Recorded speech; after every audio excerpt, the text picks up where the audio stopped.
Guys, welcome back to Mora TV. So guys, today we are going to go through the briefing, the Gachagua briefing yesterday, and man, he really briefed the media. It was an hour plus, not an hour, but 2 hours plus briefing, and this guy really put so many things into details, things that we didn't know. So apparently this guy was just airing his linen out in public, and I feel it's not dirty linen because the rich are just gonna put out their money out there, and we're gonna know where they're getting their money from and where they are acquiring their wealth from. And apparently what this guy did yesterday is that he reminded us that he was born with a silver spoon in his mouth, people. Yani umse alituonyesha like, even before you guys knew me, I was a rich kid. I grew up in a rich environment. Hey, you guys, like, I think yesterday some people got to know how underprivileged we are, including me. So guys, let's go through this guy's briefing and really get to understand a lot of things. So Rigathi Gachagua apparently was said to be worth 5.2 billion. I think I did that video previously, or my colleague did. And guys, apparently saying that is not what he is worth. But anyway, let us go through the things that he's saying. Actually, Rigathi Gachagua is saying that some of the wealth that he has in terms of cash and even properties. But let's go to cash first. Cash belongs to his late brother. And apparently he got a 5% of his brother's estate, which amounted to 20 million. His mother, Rigathi Gachagua's mother, got 5% of his brother's, the same brother. And this 5% represented another 20 million. And this 20 million, or rather 5%, was supposed to be, and it was entrusted to him when his mother died. So now this guy has already, as we're speaking now, is already in a 40 million threshold as far as his wealth is concerned. He also has 4% of the same brother's wealth, which was entrusted to him by his late brother, not the one who died, not the owner of the wealth, but another brother. Na bado hii pesa alitoa kwa the same brother. So this brother must have been a very generous person, because nowadays when you are wealthy in your family, you just want to have everything for yourself so that the other family members can do a begging spree on you. And this brother actually gave out 24% of his estate to his family.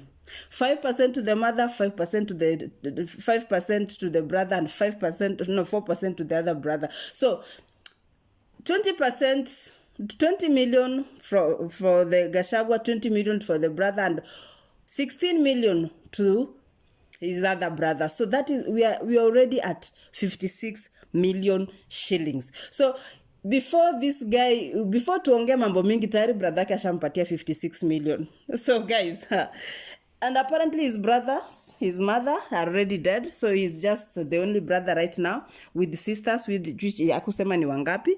So according to Rigathi Gachagua actually is a rich kid. His father was a rich person, a wealthy person. And the father, the late Nderitu Gachagua, had properties, namely Queen's Gate Apartments, Olive Gardens, and Vipingo Beach, Langata high-rise flats. Hizi zote ni properties za babake. And it really shows that this guy actually comes from a wealthy family. He did not just acquire wealth the other day. But I'm not saying that he is clean. I don't know how deep this thing goes, but according to venye jana alijieleza, there's some level of truth in it. And all this wealth, Mutuse alleges, Mutuse alleges, the one now who brought the motion of impeachment in parliament, alleges that these properties, the Queen Gates apartment, Olive Gardens, Vipingo Beach, and Langata High Rise, were acquired after he became the deputy president. And apparently these properties belong to his father. You understand? So he's saying that, and you remember the deputy president became that, which is the deputy president, or acquired that title in 2022.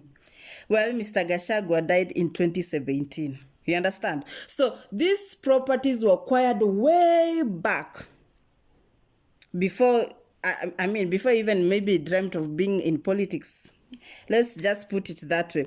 It is also said that he has a ranch, or rather a very big land in Ruguru Kiamariga, in Madira West constituency, and this land has it's kind of a dairy farm which has 150 cows, and he has acquired this within the first 2 years of him being the deputy president. So I think this is the only place where this guy has said that this is what I acquired when I was deputy president. And he's saying that most of the time when he goes to the Rift Valley, the people of Rift Valley always award him 1 or 2 cows that he brings to this ranch or to this dairy farming, and they have really multiplied, and he has turned out to be the only person who has the largest dairy farm in Ruguru Kiamariga, Madira West constituency. And he bought this land at 3.5 million,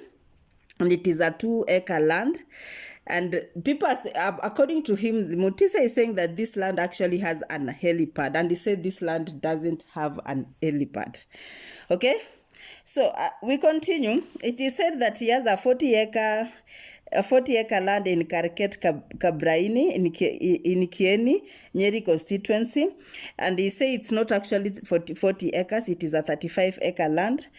And Mutuse alleges that he bought as deputy president of Kenya, and the Honorable Njoroge Maina MP for Kieni signed the motion, yet he is the one that sold the land to him in 2015. So wacha niwaambie, huyu the Honorable Njoroge Maina MP for Kieni. Remember that 5-acre land in Karket Kabraini in Kieni Nyeri constituency is the same place that this Honorable Njoroge Maina ako kama MP. Na hapo na yeye ndiye alimuzia hii shamba, but he still signed the motion to say that he actually acquired this land akiwa deputy president, na yeye alimuzia hii land in 2015. He is actually saying he even has document to show when he bought this land, how much he bought it, how big is it, because the accusations say that it is a 40-acre land, yet it is a 35-acre land. Guys, what do you think? What do you think? Do you feel like this guy is actually a trustworthy person as far as Venyanaji explain? And he says that in this time he wasn't in politics then. And he also says that he doesn't own an 80-acre land in Meru, and the impeachment is just to witch hunt him.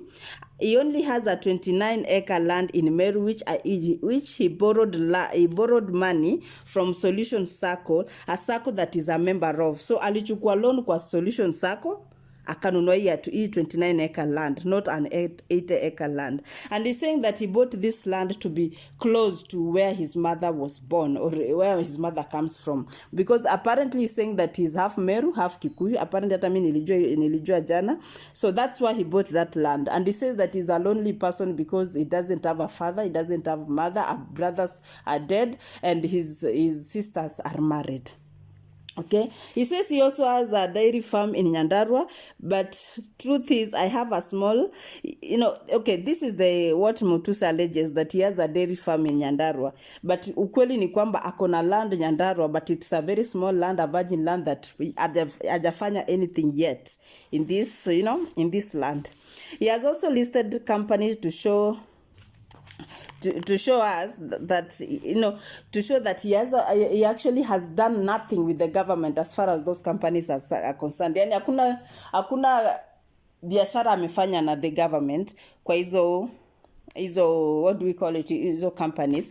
There's the Gachagua Foundation, where he has helped kids go to school and everything. There's the Dorcas Gachagua Foundation, I can attest to, because I had somebody saying that he has actually the first I don't know what Dorcas, yeah, his wife has really helped kids or young boys to watoke kwa drugs and everything. So it is something that I've heard wananchi wakisema, so siezi